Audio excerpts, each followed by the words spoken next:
በሰፈራችን አዲስ ተጋቢዎች ተከራይተው ገቡ። በጣም ያምራሉ።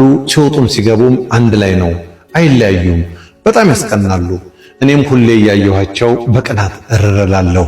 አንድ ቀን እኔም እንደዚህ የሚያስቀና ትዳር ይኖረኛል እላለሁ። ግን ያደረብኝ የቅናት መንፈስ በረታና ባሏን ልነጥቃት ፈለኩ። አልፎ አልፎ ብቻውን ሲወጣ አየዋለሁ። ምቹ ጊዜ እየጠበቅኩ ከተለዋለሁ። በዓይኔ ሰፈር ሰው መሆኔን ስላወቀ ሰላም መባባል ጀመርን። ሆነ ብዬ እየቀረብኩት ሄድኩኝ። አንድ ቀን ፍጠጥ ብዬ ሻይ ጋብዘኝ አልኩት። ሳቅ ብሎ ደሞ ለሻይ አለና ይዞኝ ካፌ ሄድን። የምፈልገውን ጋበዘኝ። ያኔ ስልክ ተለዋወጥን። አልፎ አልፎ ሜሴጅ እንጻጻፋለን።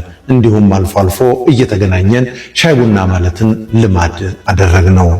አንድ ቀን ግን ቤት ምሳ ጋበዝኩት። ሚስቱ ስራ በሆነ ሰዓት ከስራ ወጥቶ መጣ። ምሳ በላን፣ ቡና ጠጣን። ዓላማ የነበርና እንድንተኛ ባበልኩት። አብረን ተኛን። ከዛ በቃ እየደጋገመ መምጣት ጀመረ። ቤቱ መሄድ ሁሉ እየደበረው መጣ። ግን ባለትዳር ነውና የግዱን ይሄዳል። በዚህ መሃል ሚስቱ አወቀችብን። አበደች። ጠየቀችው። አዎ ወድጃታለሁ አላት።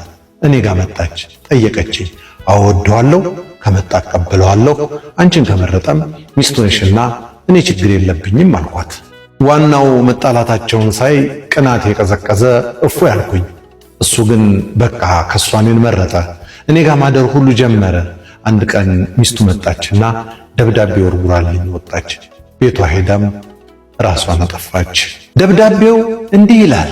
ባሌን ወድጄውና አፍቅሬው ሳገባው በዚህ ሕይወት ከሱ ውጭ ሌላ ሰው ላላውቅና ላልመኝ በፈጣሪ ፊት ቃል ገብቻለሁ። ያን ቃሌን አክብሬ ነበር።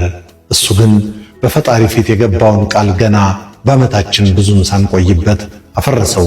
ባሌን ተይልኝ ብልሽ አንቺም ካልጠፋ ሰው ባለትዳር ወደድሽና ትዳራችንን አፈረሽው። ሕልሜ በአንድ ሰው ተወስኖ መኖር ነበር። አንቺ በጠበጥሽ። በሕይወት ዘመንሽ አልቅሰሽ የማትፈችው መከራ ይውረስሽ። የምትወልጂው አይባረክልሽ። መልካም የተባለ ነገር ሁሉ ይራቅሽ። ሌላም ብዙ እርግማን የያዘ ደብዳቤ ነበር። ስድብ ስለሆነ ምንም አልመሰለኝም ነበር። በጊዜው ወጣትነት ማስተዋልን ስለሚያሳጣ የማገናዘብ አቅሜ አናሳ ነበር። ባሏም ሚስቱ ራሷን ካጠፋች በኋላ በቃ አገርን ቀይር ብሎኝ አውሮፓ ጠቅልለን ገባን። በሕጋዊ መንገድ ተጋባን። የመጀመሪያ ልጄን ስወልድ ፓራላይዝድ የማትንቀሳቀስ ሆነችብኝ። ደነገጥን፣ አዘን፣ ሌላ ደገምን። እሷም የአእምሮ ዝግመት ተጠቂ ሆና ተወለደች። ያኔ ነው የድሮ የባሌ ሚስትን እርግማኗ ትዝ ያለን። ሌላ ልጅ መድገም ፈራን፣ ተጨነቅን። 2 በሽተኛ ልጆች ይዘን እንዴት እንኖር? በጣም ከበደን። እኔ ሥራ ትቼ ቤት እነሱ ጋር መዋል ጀመርኩ። ሚስቱ በሕይወት ብትኖር አፈላልጌ እግሯ ስር ወድቄ ይቅርታ ጠይቃት ነበር። ግን የለችም፣ ሞታለች። በሰቀቀንና በጭንቀት በሽተኛ ሆንኩ። ነገዬን እየፈራሁት እየኖርኩ ነው። ቅናት ትልቅ በሽታ ነው። የሰውን ትዳር መበተን መከራው እጥፍ ሆኖ ነው የምናጭደው። በወጣትነት በማስተዋል ካልተጓዝን የምንከፍለው ዋጋ መሸከም ያቅተናል። አሁን ምንድነው ማድረግ ያለብን? ግራ ግብት ብሎናል። ሌላ ልጅ ለመጨመርም ፈራን። ኑሯችን ደስታ የራቀው ጭንቀት የወረሰው የግዳችንን የምንኖር ሆነናል። እንደዚህ አይነት ሕይወት ማስተካከል ይቻል ይሆን? እህቶቼ ከኔ ምን ተማራችሁ? ሩዝ ሲሞ እንዳዘጋጀው በለጠ ሸቴ ዘሀገረ ኢትዮጵያ እንዳቀረበው